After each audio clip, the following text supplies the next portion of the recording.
Big pass லைவ்ல வந்து சபரி வந்து காலைல ஒரு விஷயத்த முடிவு பண்ணார். இன்னைக்கு எல்லாருக்கிட்டையும் ஒரு சாரியை சொல்றோம், இன்னொரு பக்கம் லவ் யூ சொல்றோம் அப்படின்ற மாதிரி ஒவ்வொருத்தருக்கு சபரி போய் என்னென்ன சொன்னாங்க அப்படின்றதையும் பார்க்க போறோம். அதுல சபரி உன்னெல்லாம் நான் நம்ப மாட்டேன்டா டே அப்படின்ற மாதிரி மூஞ்சுக்கு நேராவே ஒரு பக்கம் சாண்ட்ரா சொன்னாங்க. அது என்ன எதனால அப்படின்றதையும் பார்க்க போறோம்.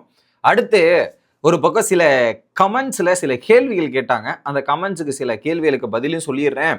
இன்னொரு பக்கம் எனக்கு என்னமோ அம்மாடி எம்மாடி ஆத்தாடி அந்த டீம் இருக்கு இல்லையா, அந்த டீம் தான் இந்த டாஸ்க் ஜெயிக்க போகுது அப்படின்ற மாதிரி அந்த ப்ரோமோவோட அறிகுறி எல்லாம் பார்க்கும்போது எனக்கு அப்படிதான் தோணுது. அப்படி என்ன அப்படின்றத கொஞ்சம் டீட்டெயிலாக பார்த்துடலாம்.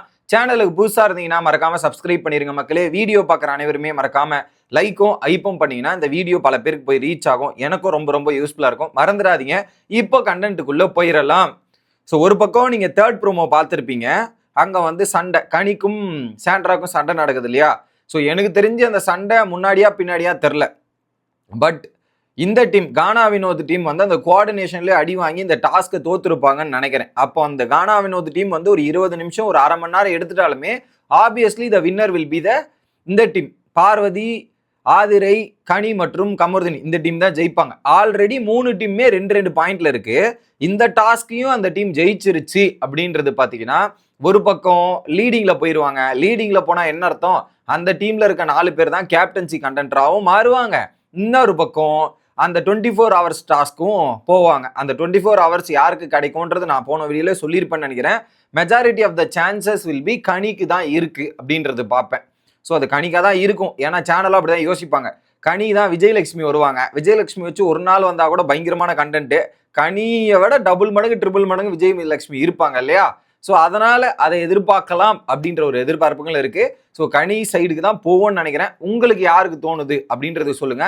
இது வந்து ஒரு அசம்ஷன் தான், ட்ரூ கிடையாது. பட் அந்த ப்ரோமோ இந்த விஷுவல்ஸ் எல்லாம் சொல்லும் போது பாசிபிலிட்டி அவங்களுக்கு அதிகமா இருக்குன்றதையும் நம்ம சொல்லி தானே ஆகணும். அதன் அடிப்படையில் சொல்கிறேன் மக்களே. இது ஒன்று. அடுத்து லைவ்ல வந்து பார்த்தீங்கன்னா சாரி லவ் யூ இன்னைக்கு எல்லாருக்கிட்டையும் நான் போயிட்டு அவங்க கிட்ட நான் தப்பா நினைச்சிட்டு ஃபீல் பண்ணதுக்கு சாரி சொல்றேன். அதுக்கப்புறம் எல்லாருக்கிட்டையும் இருக்கிற பாசிட்டிவ்க்கு நான் வந்து லவ் யூ சொல்றேன்ற மாதிரி சபரி டிசைட் பண்ணார். அப்போ போயிட்டு என்ன சொல்றாருன்னா அமித் கிட்ட சொல்றாரு. அமித் கிட்ட வந்து நான் வந்து நீங்க எல்லாருக்கிட்டையும் குட் புக்ஸ்ல இருக்க ட்ரை பண்றீங்கன்னு நான் நினைச்சேன். அதுக்கேற்ற மாதிரி நீங்க பொறுமையா ஸ்லோவா எல்லாருக்கிட்டையும் பேசிட்டே இருந்தீங்கல்ல, அதெல்லாம் பார்க்கும்போது நீங்க வந்து நல்லவரா இருக்க ட்ரை பண்றீங்க, நிறைய முயற்சி பண்றீங்கன்ற ஒரு தாட்ல நானே தப்பா யோசிச்சுட்டு இருந்தேன்.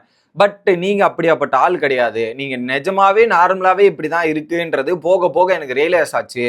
ஸோ அதை தப்பா நினைச்சதுக்கு ஒரு சாரியும், நீங்க ஜென்யூனா இருக்கீங்க, இந்த வீட்டில் நீங்க ஜென்யூனா இருக்கிறது பார்க்க முடிஞ்சு.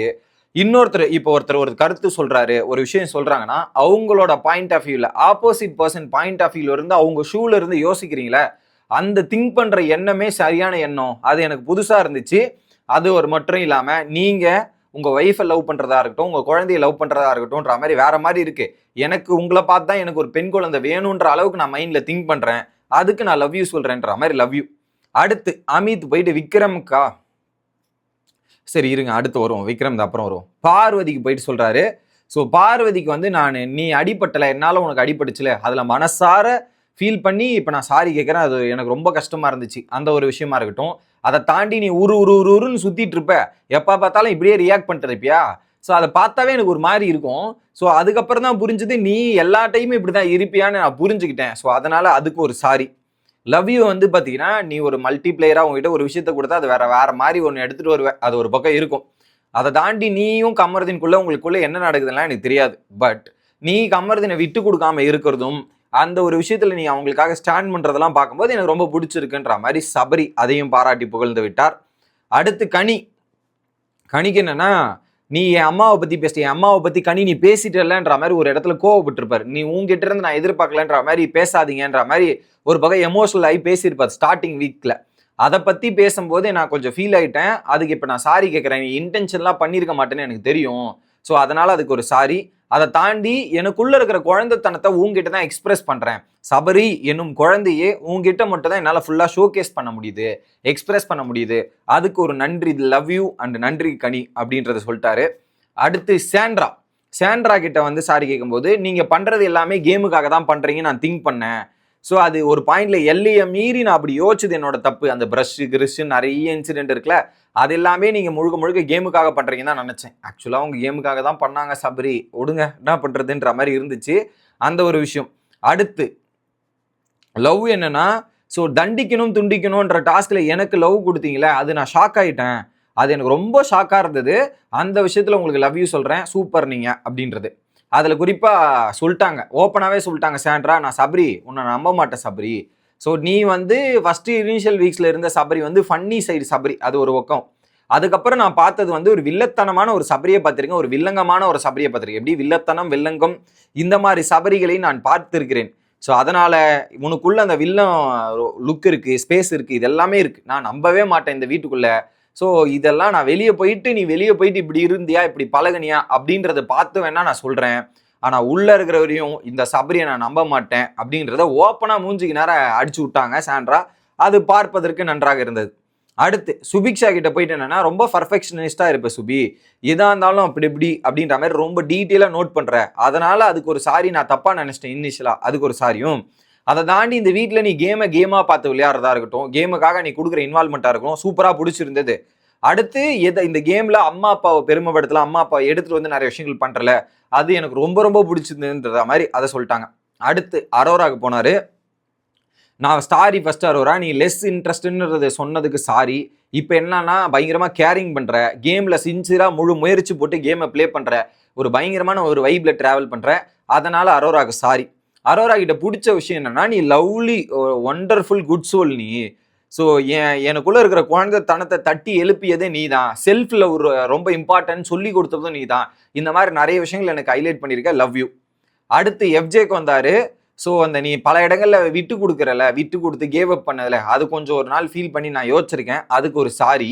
லவ் யூ வந்து என்னதுன்னா, உனக்கு எல்லார் மேலேயும் ஒரு சாஃப்ட் கார்னர் இருக்குது, அதை தான் நீ ஏன் காட்ட மாட்டேன்னு எனக்கு தெரில, அந்த விஷயத்த கொஞ்சம் காமிச்சின்னா நல்லா இருக்கும்ன்ற மாதிரி சாரி கேட்டிருந்தார், அவர் லவ் யூ கேட்டிருந்தார். அடுத்து அமித் போய் கேமரா முன்னாடி போய் ரிஜிஸ்டர் பண்ணுறாரு. எப்பா என்னால் எங்கள் டாஸ்கில் எங்கள் டீமில் ஒவ்வொன்றும் ஒவ்வொரு ரங்கமாக இருக்குது. இவருக்கு கானாவனதுக்கு பழைய பாட்டை தாண்டி புது பாட்டத்தில் அவ்வளோலாம் தெரியாது. சாண்ட்ராக்கு தான் ஓரளவுக்கு தெரியும். எனக்கு டான்ஸ் என்னன்றதே கொஞ்சம் அந்த இது தெரியாது. இதில் நான் ரொம்ப முக்கியம், இந்த டாஸ்க்கை ஜெயிக்கிறது எனக்கு ரொம்ப பயமாக இருக்குது. 24 hours என் ஃபேமிலி வீட்டுக்குள்ளே இருக்கணும்னு நான் நினச்சிட்டு இருக்கேன். இப்போ டக்குன்னு அவனுங்க கண்டுபிடிக்கிறானுங்க. அதெல்லாம் பார்த்தாவே ரொம்ப பயமாக இருக்குது. கொஞ்சம் ஏதாவது பார்த்து பண்ணி விடுங்க பிக் பாஸ்ன்ற மாதிரி கேமரா முன்னாடி போய் அமித் தெரிவித்து கொண்டிருக்கிறார். அமித்தோட நிலைமை இன்னையா எப்படி ஆச்சு அப்படின்ற மாதிரி தான் இருந்துச்சு. அடுத்து விக்ரம் அண்ட் அரோரா பேசும்போது என்ன சொல்கிறாங்கன்னா, நம்ம 2 பேரும் ஒரே லைம் லைட்லேருந்து தான் வந்திருக்கோம், ஒரே ஏரியா தான். ஃபஸ்ட்டு இனிஷியல் வீக்ஸில் ஸ்லோவாக இருந்து இந்த கிராஃப் இம்ப்ரூவ் ஆகிருக்கு. நம்ம 2 பேருக்குள்ளேயும் நான் ரூல்ஸை ஃபாலோ பண்ணுவேன், அரோரா நீ லீனியண்ட்டாக இருப்பேன். அதில் 2 பேருக்குள்ளேயும் ஒரு சேட்டைகள் இருக்குது, கம்ஃபர்ட் ஜோன் இது எல்லாமே இருக்குது. அதை தாண்டி நம்ம இப்போ டே பை டே இம்ப்ரூவ்மெண்ட் ஆகிட்டு வரும். உடனே அரோரா சொல்கிறேன், 2 பேரும் ஒரே ஸ்டேஷனில் ஏறி பயணம் பண்ண மக்கள் தான். இதில் என்ன ஹெவியாக மொக்க பண்ணியிருக்காங்க, டேமேஜ் பண்ணியிருக்காங்க, இதெல்லாம் பண்ணியிருக்காங்க. உங்களை அப்படிலாம் பண்ணல. பட் என்ன, எனக்கு முன்னாடி நீங்கள் ஒரு வாரம் முன்னாடி வந்துட்டீங்க, நான் பின்னாடி வந்துட்டேன். மற்றபடி இப்போ நம்ம பர்ஃபார்மன்ஸ் எல்லாம் பார்த்து என்னடா இவங்களாம் எப்படி பர்ஃபார்மன்ஸ் பண்ணுறாங்கன்ற மாதிரி ஷாக் ஆகிருப்பாங்க. பட் தட் வாஸ் நைஸ் அப்படின்ற மாதிரி அவங்களுக்குள்ள ஒரு கான்வர்சேஷனுமே நடந்துச்சு. இப்போ தற்போதைய லைவ்ல வந்து ஒரு ஸ்பான்சர் டாஸ்க் நடந்துட்டு இருக்கு. ஸோ அடுத்த வீடியோவில் வந்து சந்திக்கிறேன். Bye guys.